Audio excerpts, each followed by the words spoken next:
ഈ ശൈലജ ടീച്ചർ ഇവിടെ മത്സരിക്കുന്നുണ്ടല്ലോ. അപ്പോൾ ശൈലജ ടീച്ചർ മത്സരിക്കുമ്പോൾ നിങ്ങൾ എന്ത് കണ്ടിട്ടാണ് വോട്ട് ചോദിക്കുക? അതിന് കാരണം എന്താണെന്ന് വെച്ച് കഴിഞ്ഞാൽ ഇവിടെ 1 പെൻഷൻ മുടങ്ങിയിരിക്കുകയാണ്, 2 വിലക്കയറ്റം, 3 ജനങ്ങൾ പൊറുതിമുട്ടിയിരിക്കുക.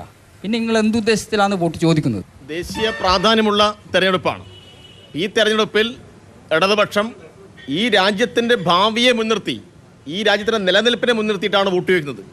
അങ്ങനെ വോട്ട് ചോദിക്കാനുള്ള ഏറ്റവും അർഹമായ ഒരു പാർട്ടിയാണ് ഞങ്ങളുടെ പാർട്ടി, ഏറ്റവും അർഹമായ മുന്നണിയാണ് ഞങ്ങളുടെ മുന്നണി. നിങ്ങൾക്കത് ചോദിക്കാൻ കഴിയില്ല. അതാണ് ഞാൻ നേരത്തെ പറഞ്ഞത്. BJP വാങ്ങിയ ഇലക്ട്രൽ ബോണ്ടിൻ്റെ ബാക്കി വാങ്ങുന്നവരാണ് നിങ്ങൾ. അവിടെ നിങ്ങൾ അഴിമതി നടത്തിയിട്ട് ഈ കാര്യങ്ങൾ മുന്നോട്ട് കൊണ്ടുപോകുന്നു. നിങ്ങളെ ആളുകൾക്ക് വിശ്വാസമില്ല. നിങ്ങൾക്ക് എന്ത് യോഗ്യതയാണ്, എന്ത് അർഹതയാണ് വോട്ട് ചോദിക്കാനുള്ളത്? ഞാൻ ചോദിക്കട്ടെ, നിങ്ങൾക്ക് ഈ നാട്ടിലെ മതനിരപേക്ഷവാദികൾ വോട്ട് തന്നാൽ ആ വോട്ട് ഇന്ത്യയുടെ പാർലമെൻറ്റിൽ ആർക്കനുകൂലമായി ചെയ്യും? ആരുടെ താല്പര്യമാണ് ഇന്ത്യയുടെ പാർലമെൻറ്റിൽ നിങ്ങൾ പ്രതിഫലിപ്പിക്കുക?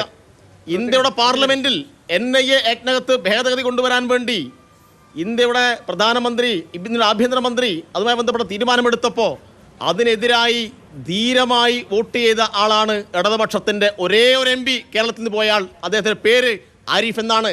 NIA ആക്ടിനകത്ത് ചർച്ച നടന്ന ഘട്ടത്തിൽ എന്നാൽ പിന്നെ ആരാണ് ഈ രാജ്യത്തിന് എതിരായി നിൽക്കുന്നത് എന്ന് ഞാൻ കാണട്ടെ എന്ന് പറഞ്ഞപ്പോൾ മുട്ടിടിച്ചിട്ട് അനുകൂലമായി വോട്ട് ചെയ്തവരാ കോൺഗ്രസ്സുകാർ.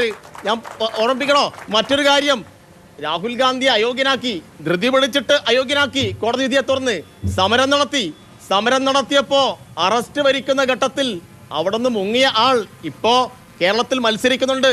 ആരൊക്കെയാ? ഡീൻ കുര്യാക്കോസും സംഘവും. അവിടെ അറസ്റ്റ് വരിച്ച ആളുകളുണ്ടായിരുന്നു.